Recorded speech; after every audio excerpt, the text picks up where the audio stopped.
कृष्ण कहते हैं, जब प्रयास केवल अपने लिए नहीं, दूसरों के कल्याण के लिए किया जाए, तब प्रकृति भी उसके मार्ग से हट जाती है। नमस्कार दर्शकों, आप देख रहे हैं भक्ति की कहानियां, जहां कथा नहीं, अनुभव होता है। पिछले एपिसोड में आपने देखा कैसे राहु और केतु की उत्पत्ति हुई और कैसे छल से प्राप्त अमरता उन्हें कभी पूर्ण सुख नहीं दे पाई। लेकिन आज की कहानी त्याग, तपस्या और करुणा की है।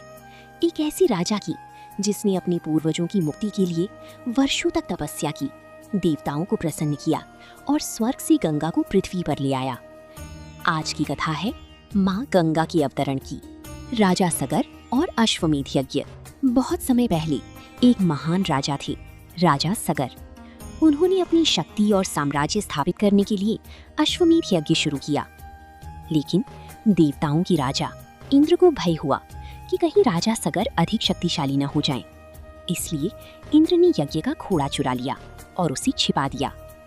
60,000 पुत्रों का क्रोध। राजा सगर के 60,000 पुत्र थे। उन्होंने घोड़े की खोज शुरू की। खोजते खोजते वे पहुंचे एक आश्रम में, जहां महान ऋषि कपिल मुनि ध्यान में लीन थे और वहीं पास में यज्ञ का घोड़ा खड़ा था। ऋषि का अपमान। सगर पुत्र क्रोधित हो गए।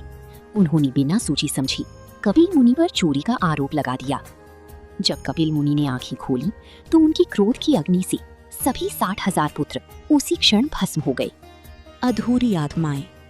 उनकी आत्माएं मुक्त नहीं हो सकी और वर्षों तक भटकती रहीं। कहा गया, जब तक स्वर्ग की पवित्र गंगा इनकी अस्थियों को स्पर्श नहीं करेगी, तब तक इन्हें मुक्ति नहीं मिलेगी। भगीरथ का संकल्प। समय बीता और राजा सगर के वंश में जन्म हुआ भगीरथ। जब उन्हें अपने पूर्वजों के बारे में पता चला, उन्होंने प्रण लिया, मैं गंगा को पृथ्वी पर लाकर रहूंगा। वर्षों की तपस्या। भगीरथ जंगल में चले गए और कठोर तपस्या शुरू की। वर्षों तक ध्यान, उपवास, भगवान का स्मरण। उनकी तपस्या से प्रसन्न होकर ब्रह्मा जी प्रकट हुए। गंगा की चुनौती। भगीरथ ने कहा, प्रभु, माँ गंगा को पृथ्वी पर भेज दीजिए। ब्रह्मा जी बोले, गंगा का वेग इतना प्रचंड है कि पृथ्वी उसे सह नहीं पाएगी। केवल भगवान शिव ही उसे रोक सकते हैं। महादेव की तपस्या। अब भगीरथ ने भगवान शिव की तपस्या शुरू की। वर्षों की तपस्या के बाद महादेव प्रसन्न हुए और बोले, मैं गंगा को अपनी जटाओं में धारण करूंगा। स्वर्ग से गंगा का अवतरण। फिर वो क्षण आया जब माँ गंगा स्वर्ग से पृथ्वी की ओर उतरी।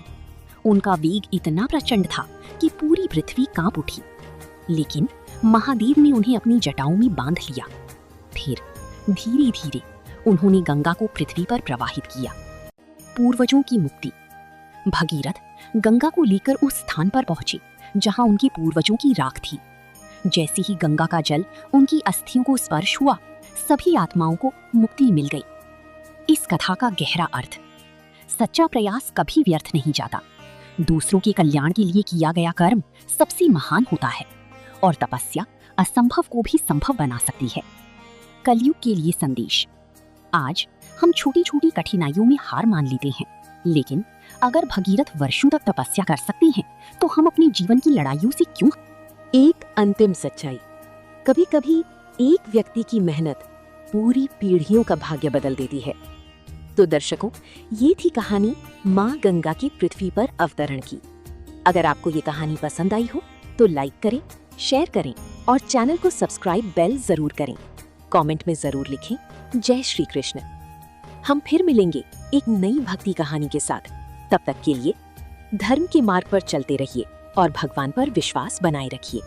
बने रहिए भक्ति की कहानियां परिवार के साथ। धन्यवाद। राधे राधे। अगर आपको हमारी स्टोरी वीडियो अच्छी लगी हो तो हमारे वीडियो को लाइक करें, चैनल को सब्सक्राइब करें और अपने फ्रेंड्स के साथ भी शेयर कीजिए और कमेंट में बताइए कि कैसी लगी आपको ये स्टोरी।